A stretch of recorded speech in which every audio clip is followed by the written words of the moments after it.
Kay here with another episode of Dirty Laundry TV, and this week our guest is Peter of Peter, Bjorn, and John fame.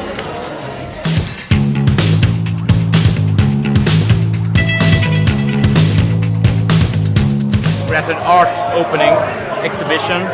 We have this art show thing happening At this gallery in Highland Park. Exactly, thank you. Our art director who did the cover of our latest record has done paintings for every song on the album. That's the idea.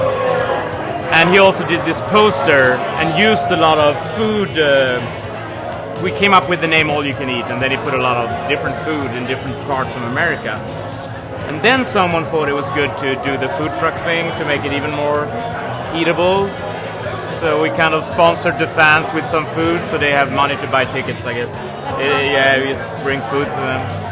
So, yeah. Good on ya. Getting fat. What's the naughtiest thing you've ever done with food? The nuttiest thing. Well, once in high school, this was a long time ago, me and Bjorn, I met Bjorn in high school. We had a band called Kung Trattkantarell, which translates to King Trattkantarell. It's a mushroom. It's like Chanterelle. Yeah. Like the French mushrooms. Yeah, I guess it has like a hat. Yeah. You know, it's like a hat with a really nice mushroom. Delicious. Yeah. Anyway, that was the name of the band. And our whole concept was to improvise every gig. It was me and Bjorn and one more guy. And we never had any songs written before a gig. So we just went up. It was Swedish lyrics.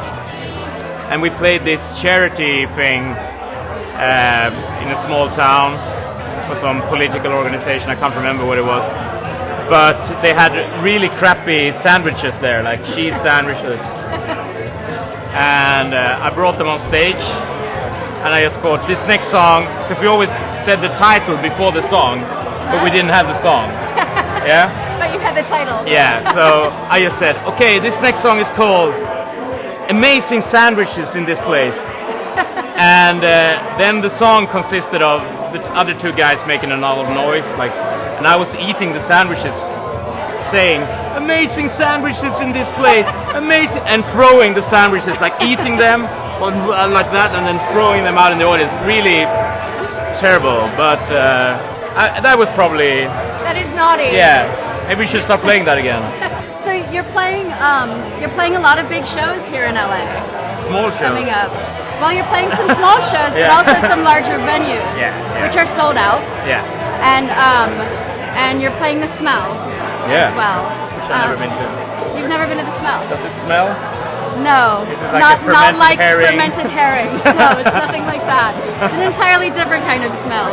Yeah. So are you into bands like No Age?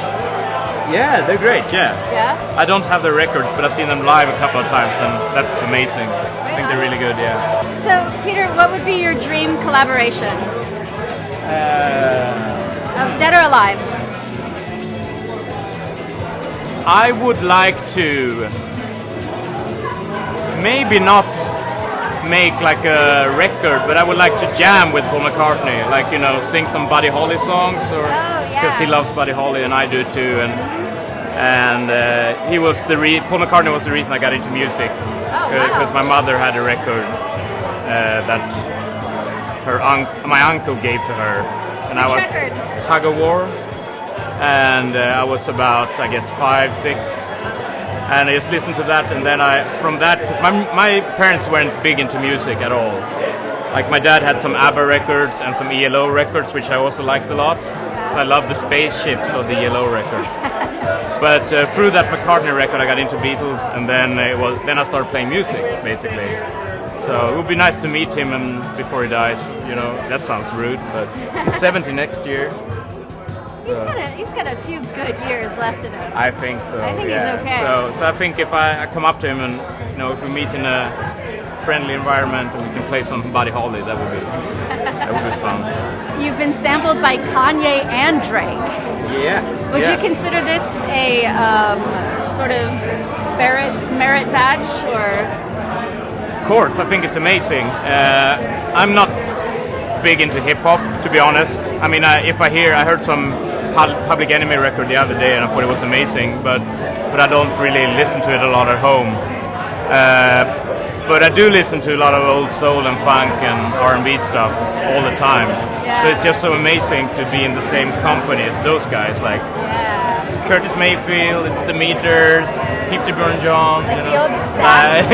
Yeah. Because we have a good group. We have good drums. We have good bass. We have it's a good music has to.